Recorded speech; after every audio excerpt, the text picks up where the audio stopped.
parle de 3 types de ministres que M. Biya a, et il met notamment le ministre Paul Atangandji dans la liste des ministres épineux. Suivez sa définition de ministre épineux et suivez ce qu'il dit du ministre de l'administration territoriale. Et là, c'est peut-être la vision de l'administrateur civil que vous êtes, que nous recommandions, pour avoir un peu plus de précision sur ça. Bon, c'est une phrase culte. C'est une phrase culte dans le métier. Le maintien de l'ordre se fait sans état d'âme. Mais je crois qu'il est important, pour que nous cernions mieux le sujet, de faire un petit exercice que j'aimais bien quand j'étais au secondaire. Commentaire de texte. Commentaire de texte. Alors, nos enseignants... Vous avez commenté le texte du ministre, c'est ça? Le texte et le contexte. Nos enseignants nous disaient, pour bien commenter, il faut se poser quelques questions. Qui parle? Quoi? Et parle quoi? Pourquoi? Comment? Quand? Qui parle? C'est un ministre de la République. Je crois c'est l'aîné secrétaire général, et je corrobore parfaitement à sa position. Un ministre de la République nommé par Paul Biya. Moi, je passe rapidement dessus. Il y a 3 types de ministres. Enfin, il y en a 5. Je vous parle juste de 3 types de ministres. Dans le régime de Biya, il y a les ministres lisses, c'est-à-dire transparents, incompétents, vides. Il y a les ministres rugueux, c'est les conspirants permanents. Et il y a les ministres épineux, c'est-à-dire qui cherchent toujours noise à la cause républicaine, patriotique, qui mettent toujours à mal au vivre ensemble. Je vous épargne les 2 autres. Ce n'est pas important pour le sujet. Je peux vous relancer sur les 3. Qui parle? Et le ministre de l'administration est dans quelle catégorie? Qui parle? Il parle de quoi? Il parle d'une activité normale d'individus dans un malaise social. Parce que l'activité de mototaxi est née justement du fait de la recherche d'emploi de la petite jeunesse. Mais j'ai suivi un peu cette actualité et je n'ai pas suivi quelqu'un rappeler à ceux qui ergotaient le plus dans cette affaire, dans cette assemblée, que l'activité de mototaxi est régie par un texte du Premier ministre Ephraim Inoni du 31 décembre 2008. Et ce texte était survenu justement à la suite des émeutes de la faim de 2008, de février 2008, où dans les différents rapports, que ce soit des services d'intelligence, que ce soit des services du commandement territorial, l'administration territoriale, on s'était rendu compte que la plupart des enfants qui avaient été recrutés dans les émeutes de la faim, justement, étaient ceux en errance dans cette activité-là. Et que si on voulait absolument résorber ce phénomène et empêcher que les émeutes de la faim ne se répètent, du moins que la jeunesse ne soit instrumentalisée à nouveau, pour que cela n'arrive, il fallait encadrer l'activité des mototaxis. Et le PM avait donc signé ce décret, qui justement vous dit entièrement qu'est-ce qu'un mototaximan, à quoi il doit ressembler, port du casque. Il a même procédé à des délimitations quant à la circulation des mototaxis dans les centres urbains. Parce que c'était comme cela, et par commune. Cela a été fait. Mais seulement, dans ce même texte, il a invoqué et proposé, instruit même, au ministre sectoriel, l'application de ce décret. Donc le ministre des Transports, notamment. Des Transports. On parle de quoi? On parle de cette activité. Pourquoi? Insécurité. Insécurité, c'est pour ça qu'il parlait. Mais il va parler d'insécurité. Où était le ministre des Transports? Où était le ministre des Transports?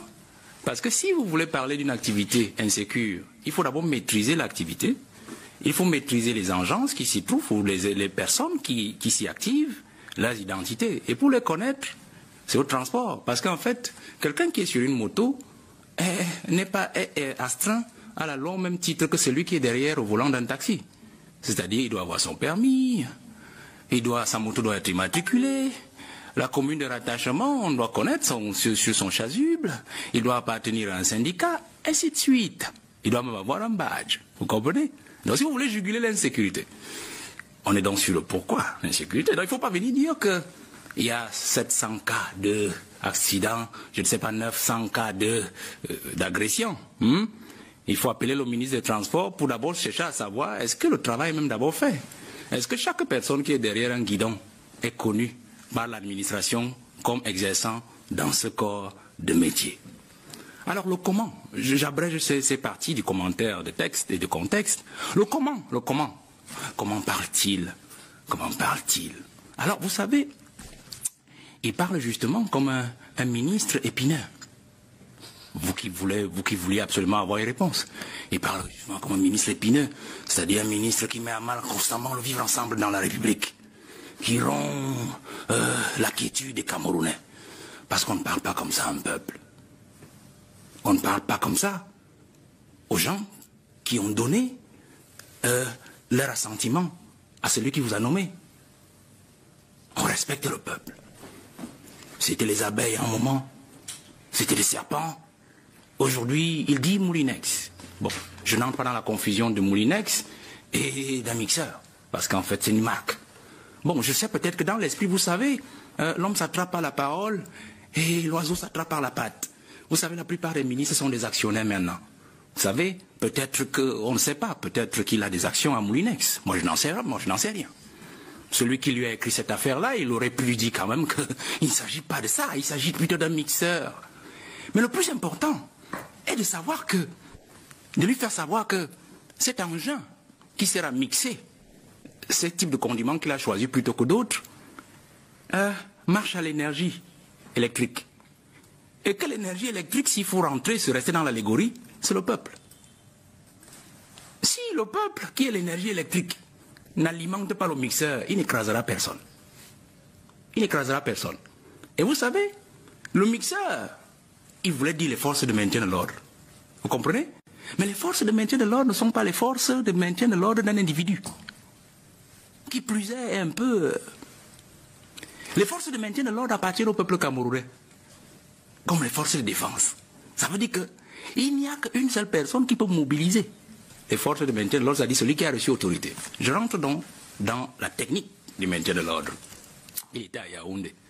Or, on parle de Yaoundé et Douala. Où était le gouverneur du littoral? Puisque nous parlons de deux grandes villes. Bon, on dit peut-être que comme c'est le Binat, bon, il est le ministre de tout le monde. Mais il y a un problème, vous savez.